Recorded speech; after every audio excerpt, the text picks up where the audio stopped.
So, her mother didn't tell Chihiro that she had an older brother or he died because of her. She only told Chihiro that she almost drowned in a river when she was little. That's why she doesn't remember the incident, but Haku does. The reason why Haku says, "It's strange that I remember you," and Kamaji affirms, "It's the power of love," is because it's fraternal love. Haku doesn't want to hurt Chihiro's feeling, so even if he remembers what happened, he won't say it, nor will Kamaji. Or maybe Haku himself doesn't remember the incident. In the movie, they say Kohaku River was filled up with earth and disappeared later. The expression implies death, because this idea of landfill is a metaphor for burial, funeral, or a corpse. But he still is not a perfect god because Chihiro can see him. The real gods are only visible near Abraya at night after the lights are turned on. In the end, he does turn into a perfect god. It's a long story, and the free part still continues, but I want to finish up the free part with the mystery of Chihiro's parents. So, the seventh mystery of the 13 mysteries of Spirited Away is the mystery of Chihiro's parents. Take a look at this. Chihiro says, "Mom, that building's making noise." But the mother says, "It's just the wind."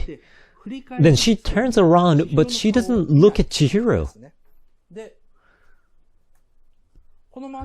Chihiro keeps pulling her mother's hand and talking to her, but she ignores her and says to the father, "I should have brought a sandwich from the car." In the scenes around here, Chihiro continues to try attracting the mother's attention, but she hardly sees Chihiro's face. She talks to Chihiro without looking at her, but she sees the father in the eyes when they talk. Her attitudes toward Chihiro and the father are too different. We've all realized that Chihiro's mother is acting strange. Everyone who saw it noticed it because the mother is walking the rocky area of the river, which is dangerous for herself to walk on. And she says to the father, "Oh no," and hugs him. Then the father goes, "It's dangerous." But when they are moving on, all she does to Chihiro is to turn around and says, "Be careful, Chihiro," in a cold manner. It's because she unconsciously treats Chihiro badly because she's responsible for the eldest son's death.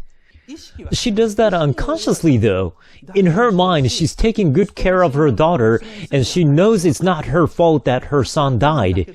But unconsciously, her true feeling reveals in her attitudes such as not looking at Chihiro's face or talking to her in a cold tone of voice. The parents are hiding the fact that they lost their eldest son to Chihiro. That's why the mother is cold to Chihiro. Finally, everything makes sense now. The reason why the mother is being so cold to Chihiro without any explanations, or why Haku says to Chihiro that he knew her for a long time, but doesn't tell her where and when they've met. If Haku was a god, as he said, then it doesn't make sense that Chihiro can see him from the first scene, because in this world, gods are not visible to human beings until it gets dark at night and they arrive at the resort kind of place. Then they finally become substantial. Haku is turning into god of Kohaku River, but he's not one yet. I will make sure to define what these gods in Spirited Away are in the limited broadcast. Now, Haku died for Chihiro, but Chihiro, in return, went to apologize to Zeniba for Haku by taking a one-way train. Traveling on a one-way train means that she went to the world of death, where she can't return from for Haku. By doing so, the theme of her being able to live by someone's favor and her returning the favor by living for someone else conclude. It's clear in anyone's eyes that Chihiro goes to the world of death.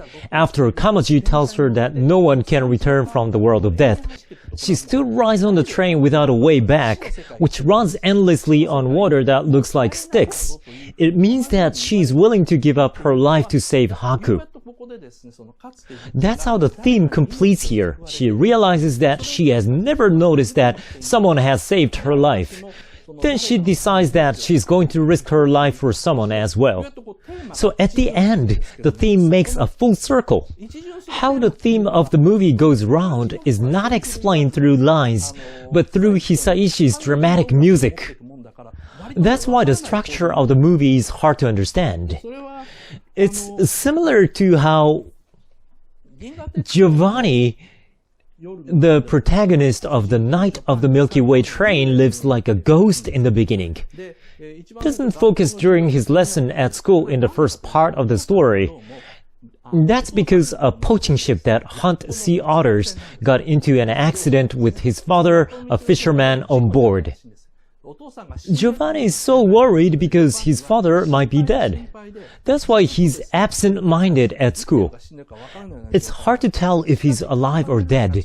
But then he gets on the Milky Way train with Campanella, who has died for someone else, and listening to the story of a passenger of the Titanic who did not try to survive by pushing away others for the sake of her students. Then at last Giovanni regains life.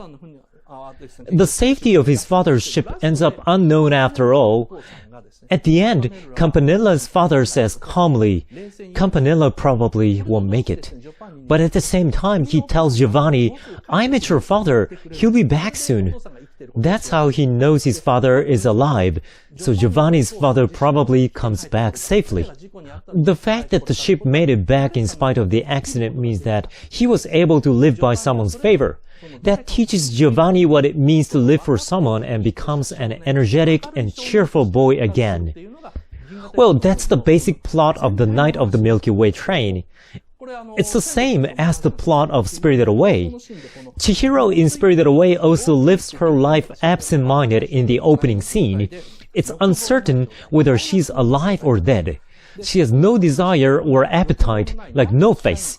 Spirited Away is a story in which she regains humanity from the state where she has no desire or goal, like No Face. The reason why Chihiro's family are drawn into the mysterious world in the first place is because none of them really had a life. The mother can't face her daughter because of the death of her eldest son. The reason why her father decides to move is because he wants to change her mood. He doesn't give any reasons for moving like it's because of his job. At least it's not for Chihiro. The only reason can be that he wants to change his wife's mood because she's been closing her mind all this time. And Chihiro is in despair because she's separated from her friends. The question is, how are they going to live after the movie ends? I'm going to talk about it in the second half, but in fact, Miyazaki has a great happy ending for them.